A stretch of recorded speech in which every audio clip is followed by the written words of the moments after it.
Oke, sekarang kita masuk ke contoh soal ya. Nah, contoh soal untuk data energi ikatan ini, ya, ini em, biasanya berbentuk data seperti ini ya. Jadi nanti akan dikasih tahu nih datanya ada apa aja. Kamu disuruh mencari delta H reaksi. Nah, hati-hati kalau dikasih tahu reaksi kayak gini, kamu amati dulu apakah ini sudah setara atau belum. Coba diamati, sudah setara belum? Alhamdulillah, kebetulan sudah setara ya. C-nya ada 3, H-nya ada 7, Cl-nya ada 1. Ini aman, Alhamdulillah setara. Berarti koefisiennya sudah betul satu semua. Sekarang kita buat dulu strukturnya. Kita buat strukturnya. Ya. Jadi kalau C3H6 itu berarti C-nya ada 3, ya kan? Karena H-nya ada 6, ya. Berarti H-nya ada di sini nih. H-nya ada 6. Nah, normalnya itu kan kalau dia alkana, pasti H-nya ada 8 dong. Kalau ini cuma ada 6, berarti ada satu yang dia itu rangkap dua. Yang mana kira-kira? Nah, ini berarti ada hak lagi di sini ya. Nah, berarti yang ini nih. Yang ini nanti, udah tiga, empat, lima, enam. Oh, berarti rangkap 3 ya. Nah, rangkap 3 berarti. Sorry. Rangkap 2 apa 3? Oh, 2, 3, 4, 5, 6.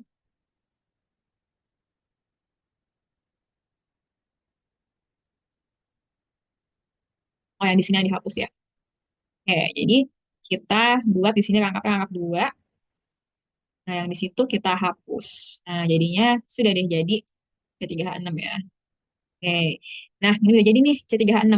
Terus ditambah HCl. HCl biasa aja kan, HCl gini. Terus nanti menjadi C3H7Cl. Tuh, 2, 3. Terus Cl. Katanya ada 7 katanya. Tuh, 2, 3, 4, 5, 6, 7 di sini. Kita gambar H-nya. Ya. Nah, sekarang kita udah punya nih reaksi tersebut, tapi dalam bentuk kita jabarkan strukturnya. Jadi, tadi langkah pertama adalah, ya, satu adalah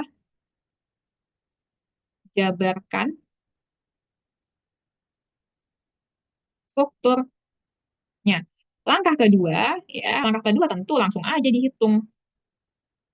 Langsung aja dihitung delta H reaksinya. Udah deh, masukin ke rumus. Rumusnya apa tadi? Rumusnya kan tadi delta H reaksi sama dengan jumlah energi ikatan pada pemutusan reaktan gitu kan, dikurangin jumlah energi ikatan pada pembentukan produk kan gini ya. Nah, sekarang tinggal kita masukin. Pada energi ikatan reaktan ada apa aja sih gitu. Oke, sekarang kita ini harus hati-hati di sini pelan-pelan ya. Saya pakai warna kuning untuk C dengan C ya. C dengan C rangkap satu. Ini saya kasih kuning. Berarti yang mana aja? Nih ya, kita analisa dulu. Oh, ini ada yang belum saya kasih garis. Maaf ya. Ini belum saya kasih garis di sini. Oke, ini C dengan C juga. Dan ini ada 2 ya. C dengan C juga. Oke, sekarang kita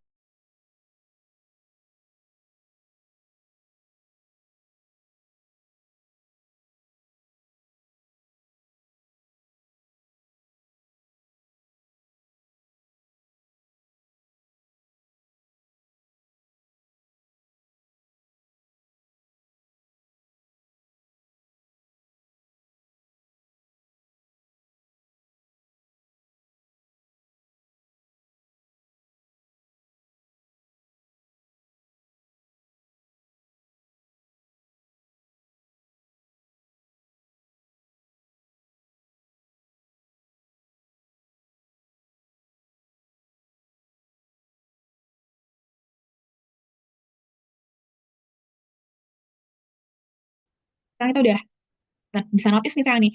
Ada warna apa aja di situ, ada ikatan apa aja. Nah, pada reaktan. Ya, pada reaktan kita punya ada satu C dengan C ya kan. C dengan C ya kan. Ada berapa? Ada satu kan ya. Nah, terus ditambah yang C dengan C tapi rangkap satu juga ada satu. Saya kasih gini ya. Terus ditambah Yang C dengan H ada berapa? C dengan H itu ada satu, 2, 3, 4, 5, 6. Ada 6. Berarti di sini kali 6. Ditambah yang H dengan CL. Ada satu. Umpama ada koefisiennya di sini, misalnya koefisiennya 3 gitu. Berarti kali 3 ya depannya. Umpama yang di C 3H6 yang ada koefisien juga, koefisiennya 2. Berarti nanti 6 dikali 2 jadi 12 gitu. Terus kita kurangi, ya kita kurangi dengan di bawah aja karena nggak muat ya. Kurangi dengan yang di produk. Di produk ada C dengan C itu berapa jumlahnya? Yang Arab satu ada dua ya, dua pasang. Terus yang C dengan CL ini ada satu pasang. Nah yang terakhir ini yang paling banyak C dengan H ada berapa pasang tuh? 2, 3, 4, 5, 6, 7 ya, ada 7 pasang. Oke, sekarang kita udah punya nih datanya, kita masukin aja. Berarti ini ada 614. C dengan C ada 348. 6 kali CH 413 tambah H dengan CL 431. Oke, terus kita kurangin 2 kali C dengan C 348. Terus ditambah C dengan CL 328. Terus tambah 7 kali 413 kilojoule per mol. Nah, sekarang kita hitung dahulu. Oke, sekarang kita hitung. Dan ternyata dari yang pertama, yang reaktan ya, ini hasilnya kalau kita jumlahkan adalah 3, 3.871. Ya. Terus kita kurangin dengan yang di produk, itu ternyata kalau kita jumlahkan hasilnya 3.915 kilo joule per mol. Nah, ini kalau kita jumlahkan, jadinya dikurangkan ya jadinya. Hasilnya adalah minus 44 kilojoule per mol. Nah, hasilnya adalah sekian, begitu ya. Nah, dengan hasil yang segini berarti kira-kira ini reaksinya apa nih? Minus 44 berarti reaksinya eksoterm. Kata kayak gitu. Nah, gimana kalau contoh yang ini? Contoh yang ini kamu nggak disuruh nyari delta H-nya, karena kamu sudah diketahui delta H-nya, tapi kamu suruh nyari ikatan C dengan X itu berapa gitu. Nah, ini caranya gimana? Sebenarnya caranya gampang aja ya. Cuma dibolak-balik aja kok. Kamu tinggal perlu jabarin dulu. Pertama, tetap dijabarin dulu. Satu, jabarkan strukturnya. Jabarkan strukturnya. Udah gitu dulu ya. Ini kan kalau C2H4 berarti C-nya ada 2, H-nya ada 4. Nah, kalau hanya ada 4 berarti antara C dengan C berarti rangkap 2 gitu kan. Jadi ini etena. Tambah X dengan X di sini diketahui ya, untung aja X dengan X-nya adalah 186. Nah, terus nanti menjadi C2, kok ya saya malu saya C2 sih. Nah, ini jangan lupa dicek dulu ya, apakah sudah setara atau belum gitu. Ini ada 2, H-nya ada 4, X-nya juga ada 2. Berarti X-nya di sini nih, ya, kanan dan kiri. Nah, ini kalau kita cek apakah sudah setara ya berarti ya, sudah setara berarti. Nah, sekarang berarti tinggal kita ini aja highlight masing-masing ya.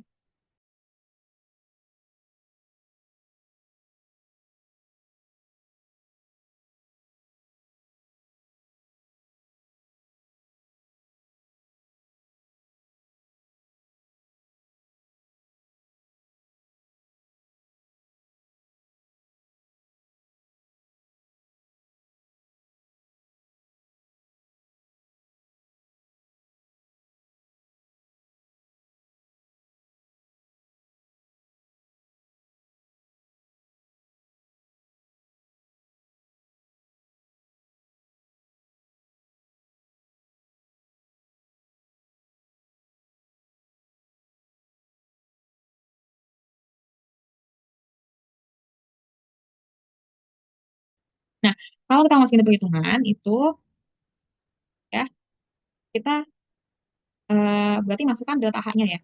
Kan rumusnya kan delta H reaksi sama dengan jumlah energi ikatan di reaktan, ya kan? Dikurangin jumlah energi ikatan di produk. Berarti sekarang masukin delta H-nya kan di sini 1 78. Ini minus ya, minus 78. Terus yang di rektan ada apa aja? Ada C dengan C satu, ada 4 antara C dengan H, dan ada satu antara X dengan X. Dikurangin, yang di produk ada antara C dengan C satu, antara C dengan H 4, ya kan? Terus ini dia antara C dengan X-nya ada 2. Ini yang ditanya di soal tadi. Ini biar saya highlight biar jelas ya mana yang ditanya di soal. Nah, ini nih yang kita cari nih. Nah, sekarang kita masukin aja angkanya. Ya, C dengan C rangkap 2 itu 614, C dengan H itu 413, ya. X dengan X 186. Kemudian kita kurangkan dengan C 348 tambah 413 kali 4 dikurangin 2 CX, ya. Nah, sekarang kalau sebenarnya gimana? Ya udah kita jumlahkan dahulu masing-masing. Nanti kita akan dapat ya hasilnya. Kita jumlahkan dulu ya. Nah, ini sudah saya hitung. Jadi saya pause dulu tadi ya. Sudah saya hitung terus seperti ini. Jadi yang di rekannya itu 2452, yang di produknya ada 2000 dikurangi 2 CX. Itu gimana? Ya udah kita pindah ruas aja. Nah, gini ya. em, kita pindah ruas. Gimana caranya? eh nah, sebelum pindah ruas kita coba hitung dulu yang ada CX-nya ya. Jadi ini kan 2452, ini kita kalikan minus dulu ya.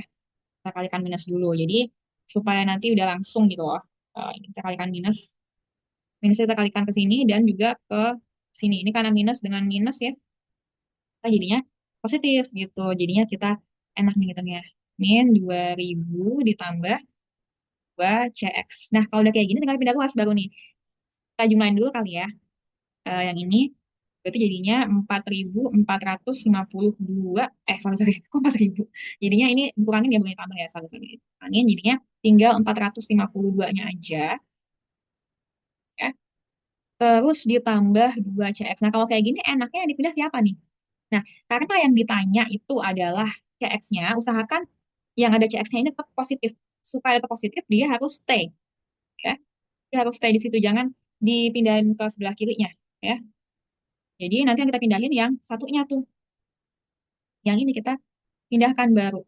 Kita pindah ruas. Ini maaf ya, saya jelaskan sangat detail sekali sampai pindah ruas juga karena soalnya masih beberapa ada yang masih suka bingung dengan pindah ruas ya. Jadi kalau plus 452 kita pindahkan jadinya minus ya. Minus 452, 178 tetap minus. Tinggal di sini jadinya 2 min dx. Ini tinggal kita kurangkan. Kalau kita kurangkan jadi jumlah karena sama-sama minus ya. Jadi min 452 ditambah min 178. Jadinya adalah min 630 sama sama dengan 2 CX. Nah, berarti ini kalau kita pindahkan ke sini, ini kan tadinya perkalian ya. Ini kan kali ya. Kalau pindah kan berarti jadinya bagi. Bagi atau pecahan. Ya kan sama aja, pembagian dengan pecahan kan sama aja ya. Jadi nanti yang tadinya ini di atas akan pindah ke bawah gitu si angka 2-nya itu. Make sense nggak ya? Jadi kayak gitu ya kira-kira ya. Jadi nanti min 630 dibagi 2 sama dengan CX begini. Nah, jadi CX berapa energi ikatannya? 3, 630 bagi 2. Jadinya minus 315 kilojoule. Ini nggak muat ya. Kilojoule per mol. Nah, kok bisa minus gitu? Nah, sebentar dulu. Ini kan CX itu kan ada di produk. Makanya dia minus. Karena dia di produk melepaskan energi gitu. Sebenarnya kalau di tabel, dia mungkin nggak minus ya. Kenapa bisa minus? Karena dia posisinya ada di produk gitu loh. Jadinya dia minus. Gitu. Jadi nggak usah di minus ya gitu. Kenapa minus? Karena eh, karena TX ada di produk ya, sehingga ikatannya untuk ikatan terbentuk, iya ya, melepas energi seperti itu. Sampai saya tulis alasannya ya. Jadi kakak seperti itu cara mengerjakan contoh soal data energi ikatan. Nah, kalau pingin bisa lebih mantep, bisa dikerjakan latihan soal yang ini. Ada 2 latihan soalnya, bisa dikerjain ya. Nah, ini cuma nyari delta H aja gampang ya, caranya sama. Tapi hati-hati koefisiennya ya, karena ini ada yang belum setara nih ya. Selamat mengerjakan, semoga sukses, semoga makin lancar, makin mahir ya. Terima kasih sudah menyimak seluruh rangkaian pembelajaran termokimia dari awal hingga akhir. Sampai berjumpa di topik selanjutnya ya. Terima kasih dan sampai bertemu lagi.